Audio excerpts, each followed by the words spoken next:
So today I wanted to talk to you a little bit about inverted and flat nipples.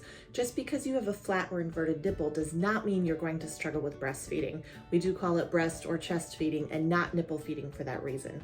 As long as baby can get a good mouthful of your areola and breast or chest tissue, your baby really shouldn't have any problems latching.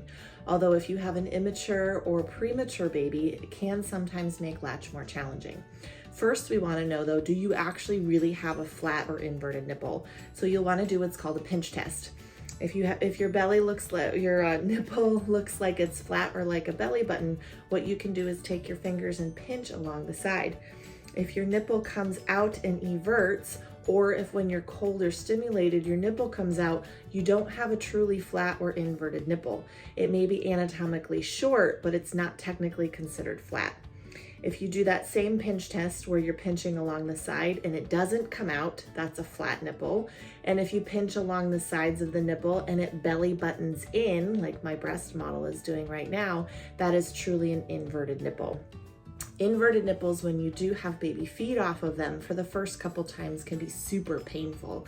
That nipple tissue has never been exposed and has never really had anything suck or pull on it. And so what happens is that nipple tissue can be stuck together like glue. And so as baby's feeding, it rips apart. It sounds painful, and that's literally what it is. It rips apart the nipple tissue to bring it out to help get that nipple to come out.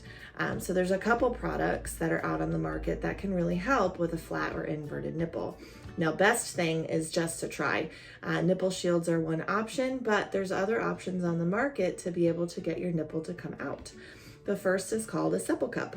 The Supple Cup is literally just a tiny cup that sits on the nipple, and you push in on it and it generates a suction, and you leave it on your nipple between feedings or before feeding, and it draws it out. If you've ever had cupping done, it's a similar concept.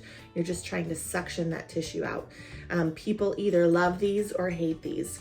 And really, you have to have a certain size nipple to be able to do this. If you have a really large, flat, or inverted nipple, this will not work. This is usually better for your smaller nipples, so your 13, 15, 17, 19 millimeter nipples if you measure across the diameter of that nipple, because it's actually a pretty small hole. Okay, this is the Haakaa version. It's just kind of a suction cup that you literally place on your nipple. You press in to release the air and it suctions it out. So again, some people find that they love these. You can start them in pregnancy to try to pull your nipples out, and you would gradually wear them longer at each session. So the first time you would wear them for a minute or two, and then 4 or 5 minutes, and then up to 15 minutes or even longer to pull your nipple out. Now, one caution with this is it can bruise or damage your nipple. So if you're noticing that you're having any pain or damage, you'll want to stop using the product. But both of these are options. Now, the Haakaa is much smaller in diameter. It's difficult to see on the view, but the Haakaa one is for a much smaller nipple. At the base, it's much narrower than the Supple Cup.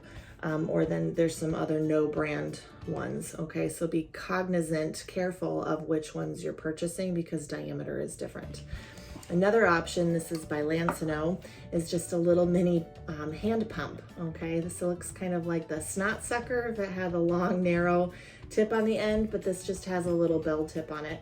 And so same concept, you put it on your nipple, you do some squeezes before, and this is going to help plump up or evert that nipple prior to latching.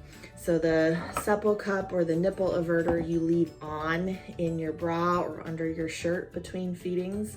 You may need to put a breast shell over the top so that it doesn't get kicked off or rubbed off from your shirt or your bra. And that one stays on the nipple to try to pull it out. And this one goes on right before, and you would squeeze it to try to get that nipple to evert or come out just prior to latching. For me personally, I like this option better than this because this is for a much smaller diameter nipple. You can have a more variety of sizes of nipple, and you don't have as much risk of damage when you're manually controlling. But know that those are options out there, and there are some people that have experienced pulling their nipple completely out and then having a fully evert nipple by using something like a Supple Cup or a nipple everter. So those are my tips and strategies for when you have a flat or inverted nipple. Now you know.